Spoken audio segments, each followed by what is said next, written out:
Bernadette. Hi, Carla. Nice to see you. Nice to meet you virtually, yes. You too.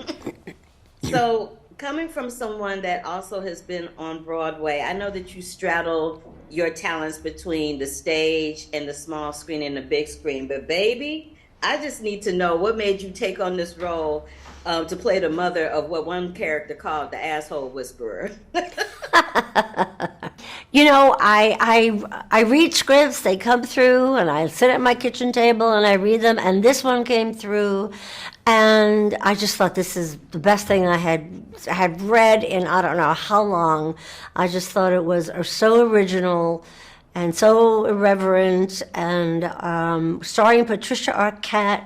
And what could be better, I said, yes, count me in. I want to do it. I just felt thrilled to be able to do it. It was crazy. It was the craziest thing I've ever seen. My mom and I watched it together, and it was like watching a little movie vignette with each episode. Like you kept wondering how the movie was going to end or what the next chapter of the movie was going to be. And you were brilliant as always. I love you to death. Can we speak a little bit to the complexity of mother and daughter relationships? Because it seems like Patricia's character, Peggy, really loves her mom. Like she really loves her mom no matter what. And her mom kind of accepted her, good, bad, and indifferent. And I just wanted to talk to you about how you were able to straddle that fine line when it comes to mothers and daughters, because it is a very complex and complicated relationship that we have with our moms. It is, but I think their relationship was so connected, and maybe it started when the father left the whole family, and there's Peggy as a teenager yelling at the father, and the girlfriend sitting in the car and has her mother's pearls on, and she pulls those pearls off the neck, and Rosalind, the mother, goes out to comfort Peggy, but then I think from then on, I think the roles reversed, and I think Peggy started taking care of her mother. And I think her mother just accepted Peggy, no judgment, when Peggy was up or when Peggy was down or Peggy was suffering from drug addiction or whatever. Her mother was her rock. Her mother was there for her. Her mother was her guiding light and basically her soulmate.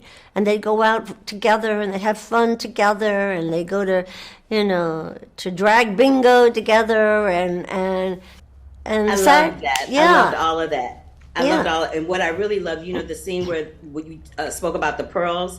My father had bought my mom some Mikimoto pearls when he was stationed over in Japan, and my brother, not realizing the value of the pearls, tried to give them to a little girl that he liked, and when he tried to undo the clasp to get them back to my mother without her noticing, the pearls broke and they went everywhere. So when my mother and I were watching that, we immediately had a flashback to that moment. Did you gather? Were the pearls gathered up again and tried to collect? Girl, no, they went down a drain. Oh. They were running. Him and his little friend were running after the drain, Oh. trying to get the pearls. They never got them. But I just want to say before I go, it's a pleasure speaking to you. But if you had to give this show one musical name, what would you give it? What musical would you call High Desert? Intense. I'm trying to think of what it would be. Crazy and intense, and maybe what